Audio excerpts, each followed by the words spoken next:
Hello, I'm Shawn Kent Hayashi with the Professional Development Group. I'm an executive coach. I help organizations build high-performing teams and inspiring leaders.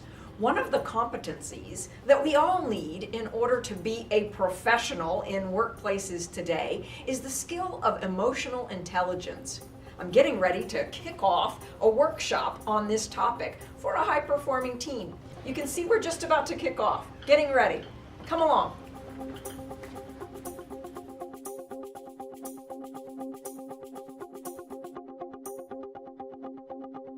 So what is emotional intelligence really? When I first heard about it, this notion of it being emotionally illiterate, not able to read emotions, there's some component of that is accurate. But what emotional intelligence really is understanding that there are 7 core emotions. And there are 5 skills or competencies. There are 5 ways of approaching things that enable us, when we mirror those, when we match those to those 7 core emotions, enable us to become emotionally literate.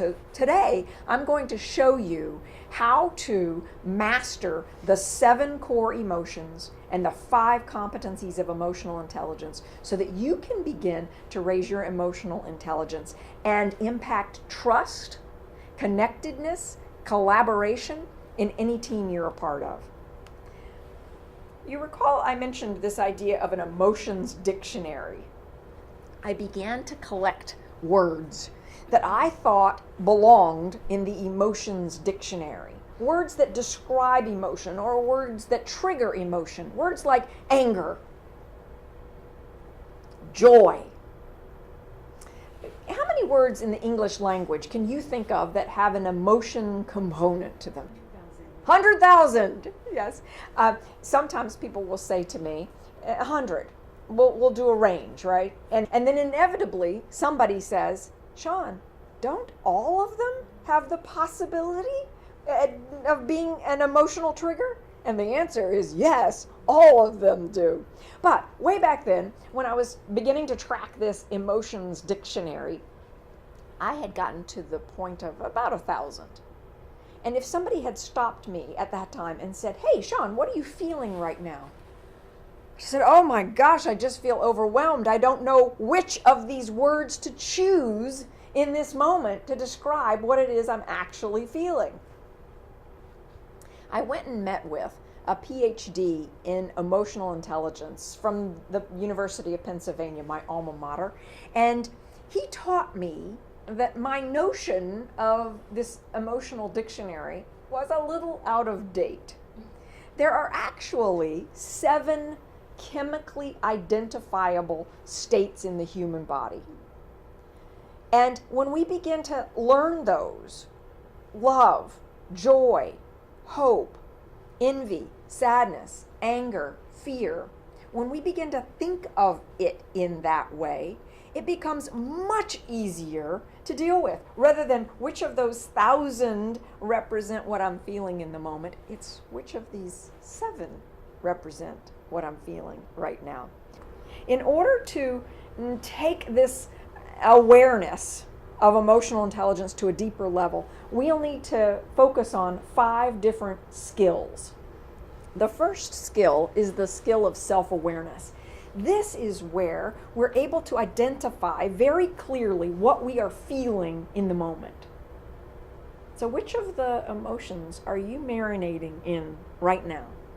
If you're able to identify that and you're able to identify the symptoms and the thought patterns going on with that, we would say that you have a high level of self-awareness. Self-regulation is the ability to use an emotion in a healthy way. So we notice what we're feeling and then we use it to inform our actions. Next is motivation. And when we are highly motivated, we are doing things that trigger us to feel more love, joy, and hope.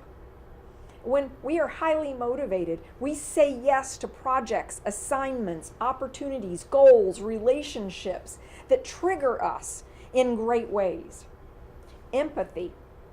Empathy is our ability to identify what another person might be feeling and to speak that into the conversation with them in a way that causes them to feel like we're connecting, but without us getting in the sandbox. So let's imagine Sally. Sally happens to be infuriated right now. She's in a rage. Am I helping Sally if I go get in the sandbox with her and get in a rage also and whip her up into even more rage? No, that's not being empathetic. If instead I acknowledge where she is and ask her some questions to help her get unstuck from the anger, now I'm being empathetic. And social skills. Social skills are our ability to get a group to come together, to focus on common goals, and to move forwards towards the resolution of those goals, towards achievement. When we are able to consistently do that, we can build high-performing teams, we can grow businesses, and we can make great things happen in our lives. I'm Shawn Kent Hayashi with the Professional Development Group.